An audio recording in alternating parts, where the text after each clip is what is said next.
ခမ်းမြမာနယ်ဇက်ကရင်ပြည်နယ်မဲဝရီမြို့နယ်ကရွှေကိုကိုမြို့တဲ့ KK Park နယ်မြေတွေမှာ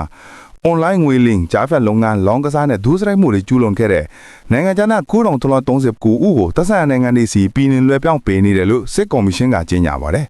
။မနီကဒီနောက်ဆိုစဉ်အရာဒီနေ့အတွင်းကြားဖြတ်လုပ်ငန်းတွေကနေထိန်းထားတဲ့နိုင်ငံခြားသားစုစုပေါင်း9050ခုအထိရှိနေပြီးနိုင်ငံပေါင်း40ကရောက်လာသူတွေဖြစ်ပါတယ်။အဲ့ဒီတဲက9339ဦးကတော့ပြည်နယ်လွှဲပြောင်းပြီးပြီလို့ဆိုပါတယ်။ထိုင်းနယ်စပ်ကနေဖြတ်ကျော်ဝင်ရောက်လာသူကအများဆုံးဖြစ်ပြီးလူ9506ဦးအထိရှိတယ်လို့စစ်ကော်မရှင်ကပြောပါတယ်။45ဦးကတော့ရန်ကုန်လေးစိတ်မဝင်ရောက်ပြီးမှမြောက်ဒီဒေသထဲကိုရောက်သွားထဲကြောက်တာလို့စစ်ကော်မရှင်ကထုတ်ပြန်ပါတယ်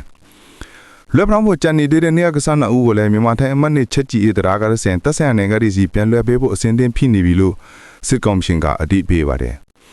မြောက်ဒီမြို့နယ်ထဲကကြားဖြန့်လွတ်တယ်လို့နာမည်ဆိုနဲ့ကြော်ကြားတဲ့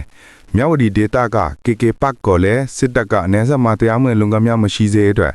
အော်တိုဘာတတိယအပတ်မှာဝန်စီးနေတာတွေလုပ်ခဲ့ပါတယ်။ဒီစီးနှင်းမှုအပေါ်ဝေဖန်မှုတွေလည်းရှိနေပါတယ်။ဒါပြင် Starlink စက်ထုံပူမှုတွေပိတ်ပင်ထားတယ်လို့သိရပါတယ်။လူမှုကွန်ရက်မှာပြောနေကြတာနဲ့ဗီဒီယိုထုတ်ထားကတော့ကရင်နဲ့ချားဆောင်တာ BGF ထင်ချုပ်ထားတဲ့မြောက်ဒီမြို့တောင်ဘက်မန်တော်တလီကျေးရွာကကြားဖြန့်လုံငန်းနမိတ်ထွေရနေရာတွေကိုစစ်ကောင်စီတပ်ကထမှန်စီးနေမယ်ဆိုတဲ့သတင်းထုတ်ပေါ်လာပြီးနောက်အောက်တိုဘာ22ရက်မှာတရုတ်နိုင်ငံသွားတဲ့အပါအဝင်အလို့သမားတွေအလုံးရင်းနဲ့ရွှေ့ပြောင်းကြပါတယ်။မေရဒလီရာအနီးမှာရှိတဲ့ KK Park site ထဲကတရုတ်နိုင်ငံသားတွေနဲ့အလို့သမားတွေနေရာရွှေ့ပြောင်းတာကြောင့်မြို့ဦးဒီမြို့ပေါ်မှာဆွဲတဲခုကန်ဟိုတယ်တွေအပြင်အင်ကန်အထားတွေပါလူပြည့်သွားတယ်လို့မြို့ဦးဒီမြို့ကန်တရင်ရဲမဲ့တူကပြောပါတယ်။